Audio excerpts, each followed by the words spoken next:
Siang dok, Ya, apa kabar? Baik, alhamdulillah.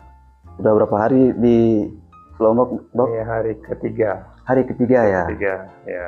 Dalam rangka apa dok? Dalam rangka Muktamar Ikatan Dokter Indonesia. Oh, Kebetulan tiap 3 tahun dilakukan dan sekarang di NTB. Dok, bicara bulan Februari nih, Ya. dok. Kan bulan Februari ini berdepatan juga dengan Hari Kanker Anak Internasional. Ya, betul. Kalau bicara ketersediaan SDM, dok, SDM ya. untuk dokter yang menangani soal kanker ini seperti apa kita di Indonesia pada umumnya? Ya itu tadi kita banyak daerah yang harus dicukupi kebutuhan dokternya. Masih baru mungkin sekitar separuhnya dari seluruh provinsi. Ya. Nah, upaya yang kita lakukan adalah meningkatkan jumlah peserta pendidikan dokter spesialis konsultan untuk bidang kanker anak. Nah, salah satunya, sekarang di NTB sudah ada Dokter Yudi ya. Tadinya tidak ada, ini sekarang sudah ada.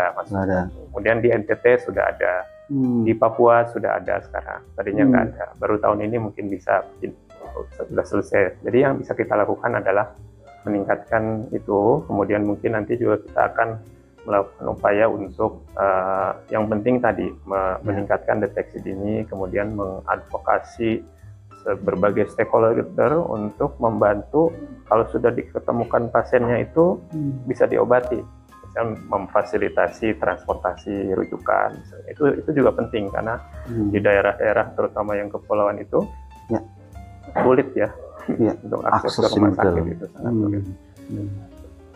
Kalau bicara rasio dok, kita idealnya kalau dari sisi SDM itu seperti apa sih dok? Kita kalau bicara ideal gitu. Ideal untuk menangani persoalan-persoalan seperti ini. Ya. Gitu. Kalau dari sisi rasio dengan jumlah penduduk kita ya, di Indonesia itu ada sekitar 90 juta anak kalau dari estimasi ya. Jadi kalau saya tidak salah itu 1/20.000 anak itu harus ada dokter anak ya, itu dokter anak.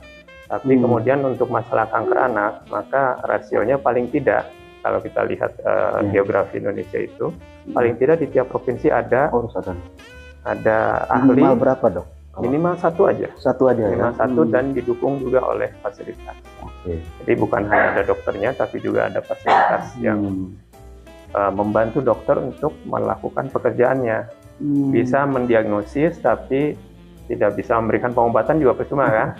Nah, itu satu. Yang kedua, bantuan dari berbagai pihak, pemerintah, masyarakat itu sangat penting. Kemarin Dokter Yudi cerita ada 8, kalau saya tidak salah sudah ada 12 anak dengan leukemia baru didiagnosis di NTB di Mataram.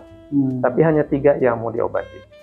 Yang sisanya nggak mau diobati karena masalah sosial dalam arti mungkin masyarakatnya ya menolak, belum tahu apa itu pengobatan kemoterapi, terlalu banyak intervensi dari luar medis yang justru sebenarnya kontraproduktif. Itu juga penting ya. Dok, mungkin kita geser, kan pemerintah sekarang lagi mencoba untuk menggalakkan soal, mungkin dokter bisa menanggapi soal makan bergizi gratis. Nah, dari sisi kedokteran seperti apa dok? Kan meskipun ini di beberapa daerah sudah jalan, kalau kita bicara NTB belum, masih dalam uji coba saja. Mungkin pandangan dokter seperti apa mungkin? Ya, pertama sebenarnya kita mesti tahu apa sih yang menjadi target dari program ini. Targetnya apa? Kemudian sasarannya kan sekarang itu anak sekolah ya. Betul. Jadi kalau targetnya berkaitan dengan stunting itu agak jauh sebenarnya. Oh, agak jauh. Agak jauh. Karena stunting itu justru yang bagus adalah di usia yang lebih dini. Gitu.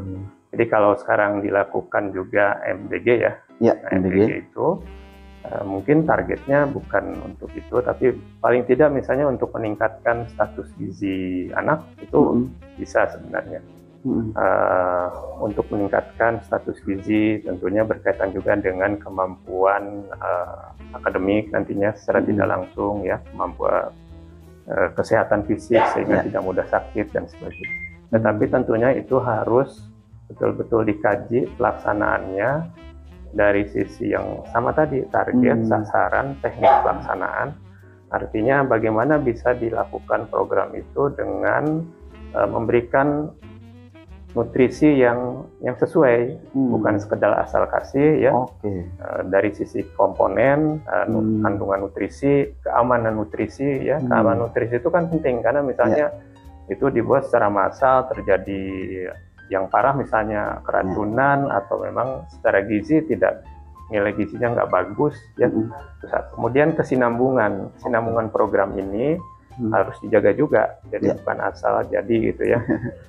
Jadi sebentar habis itu udah selesai. Yang berikutnya adalah sebenarnya kalau dari sisi yang harus kita tinjau juga adalah kemandirian. Apakah dengan pemberian MBG ini itu juga bisa meningkatkan kemandirian. Jadi bukan ketergantungan. Itu kan menjadi ketergantungan sebenarnya, ketergantungan oleh program ini, tapi upaya untuk meningkatkan kemandiriannya tidak ada. Itu juga mungkin harus dipertimbangkan. Ini yang paling penting ya. Kata kunci mungkin itu ya, kesinambungan, kemandirian, dan tadi apa ketergantungan. Dok, kita kan mungkin dari ide, Dok, kan lagi muktamar. Mungkin ada rekomendasi ide sendiri atau dia tergabung dalam ide. Kalau ada rekomendasi mungkin buat, karena kita tahu kan bagaimanapun seperti kata Pak Menko Hukum kemarin, bahwa tenaga kesehatan ini adalah mitra strategis pemerintah. Begitupun sebaliknya. Jadi pertama, IDAI adalah organisasi profesi satu-satunya dokter anak di Indonesia. Kemudian tentunya peran IDAI itu sudah 76 tahun lebih ya, dan tentunya sudah lama bekerja sama dengan pemerintah, dengan berbagai pihak ya, untuk meningkatkan kesehatan anak dan kesejahteraan anak di Indonesia. Nah, dengan adanya perubahan dalam hal tatanan hukum ya, yang berkaitan dengan organisasi profesi, sebenarnya kita tetap berharap bahwa IDAI adalah satu-satunya organisasi dokter anak ya, supaya kita tetap bisa solid, sehingga bisa bekerja sama dan meningkatkan yang tadi tujuan yang saya kira sebenarnya sesuai dengan tujuan pemerintah juga pastinya ya, meningkatkan kesejahteraan anak, supaya tidak direcoki oleh hal-hal yang bukan sifatnya profesional. Jadi kalau kemarin direcoki oleh masalah ketidaktaatan terhadap undang-undang kesehatan misalnya ya, kemudian direcoki oleh adanya hal-hal di luar profesi, justru itu kan menghabiskan energi ya, yang sebenarnya bisa kita pakai. Jadi harapan saya IDAI dengan Muktamar IDI juga adalah bahwa IDI merupakan satu-satunya organisasi profesi dokter yang harus diakui kembali, yang harus mendapat peran kembali untuk secara mandiri ya, tidak diokupasi oleh pemerintah, untuk tetap menjalankan keorganisasiannya seperti sedia kala. Saya kira itu akan lebih efektif untuk semua, untuk lebih baik. Kalau anggota berapa? Anggota IDAI itu sekitar 5.400-an. Ya, di dalam setiap tahun kita bertambah mungkin 150 sampai 200. Besar juga ya, Dok. Ini cukup banyak. Nah, sebenarnya dari sisi rasio mungkin cukup, tapi distribusinya yang mungkin harus diperhatikan ya. Sebelum itu, Dok, saya yang perlu juga penting itu kan adalah soal dari kanker ini tadi. Kalau flashback lagi ke soal kanker, itu kan banyak yang masih belum memahami. Mungkin ke depan apa langkah IDAI mungkin yang harus diperbanyak, yang perlu didorong gitu. Baik. Di IDAI itu kita punya badan pelengkap namanya Unit Kerja Koordinasi. Ada 14 ya, salah satunya adalah bidang kanker. Namanya UKK Hematologi Onkologi. Tujuannya adalah yaitu program kanker anak di dalamnya. Jadi kedepannya kita sedang berusaha yang pertama meningkatkan jumlah SDM terkait dengan keahlian kanker anak. Kemudian yang kedua, kita berusaha meningkatkan registri kanker. Registri kanker itu artinya pendataan kanker anak di seluruh Indonesia, karena itu penting untuk pembuatan program. Yang ketiga, kita akan tetap berusaha meningkatkan upaya diagnostik dan pengobatan yang makin maju. Jadi itu tentunya tidak hanya dokternya, tapi disediakan juga fasilitasnya, obat-obatan, dan kemudahan bagi pasien untuk mendapatkan akses pengobatan. Jadi yang berikut yang penting adalah advokasi ke semua pihak, terutama ke pemerintah, supaya upaya pengobatan kanker dari hulu ke hilirnya itu dipermudah atau diberi jalan yang lebih baik.